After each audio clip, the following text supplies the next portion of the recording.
Joining me now is Greg Phaneuf, CFO at Grounded Lithium. Good to see you again. Thanks, Mark. Thanks for having us. Good to see you again. Yeah, absolutely. So we've talked before, and some of our viewers will know the Grounded story, others may not. So just refresh our memory on what you guys are up to. Yeah, real quick, we're a Western Canadian lithium from brine explorer and ultimately a developer. Substantial land base in Western Saskatchewan. Got a great team of proven oil and gas individuals, which is a direct layup or transfer into lithium from brine, because it's all about subsurface fluid dynamics. So who's better to understand subsurface fluid dynamics than oil and gas guys? Have been doing it for decades. So our team is very well disciplined, cohesive, tight. We're all owners and looking to become a lithium producer in Canada. Now, a lot of people know the name Coke, and I'm not talking about the drink. It's KOCH Industries, the Koch brothers. Yeah. You have a tie-in now with Coke, right, so explain that. Yeah, great question. I do like Coke in my rums, but not so much in lithium. Yeah, me too. But yeah, we've been very diligent in advancing the technology front. One of the criticisms, if I may, on lithium from brine is the technology, specifically direct lithium extraction, or DLE. So we last October hired Hatch, a leading engineering firm when it comes to extraction technologies, to help canvas the universe in terms of different technologies. From there, we narrowed it down from 6 companies to 2. And those 2 companies, one of them is Coke Technology Solutions. The other is another world-class organization that prefers to be anonymous at this time. But of those 2, we're shipping some of our brine that we extracted from our first well in Saskatchewan. Only the second lithium well ever in the province. And we've given those companies some product to test. And of those testing procedures of our brine, we'll pick the best one in terms of efficacy, op costs, all those things that go into an assessment, which will then be part of our preliminary economic assessment that will come out later in the year.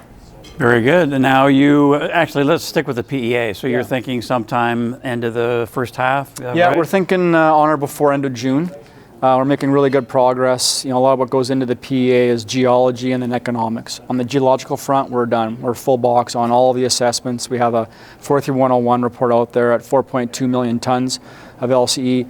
We're working with some chosen partners to do all the costing of the facilities, the wells, et cetera, that gets together brought into the PEA. We're more than half done, let's call it that way, and on track for a June submission.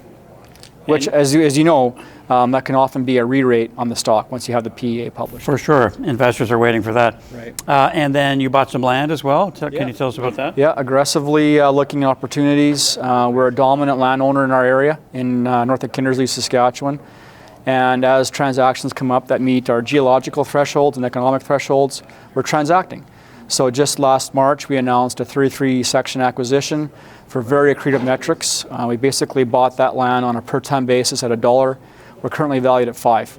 So from a CFO perspective, that's accretive. We're just continuing to fill in the map sheet. We already have a dominant position, and we'll continue to do so if the opportunities make themselves present. And lastly, Greg, I've been asking this of a number of our guests today in the lithium space. A lot of options, a lot of competition in terms of investment. Mm-hmm. How would you say that the ground is different? How do you differentiate from peers?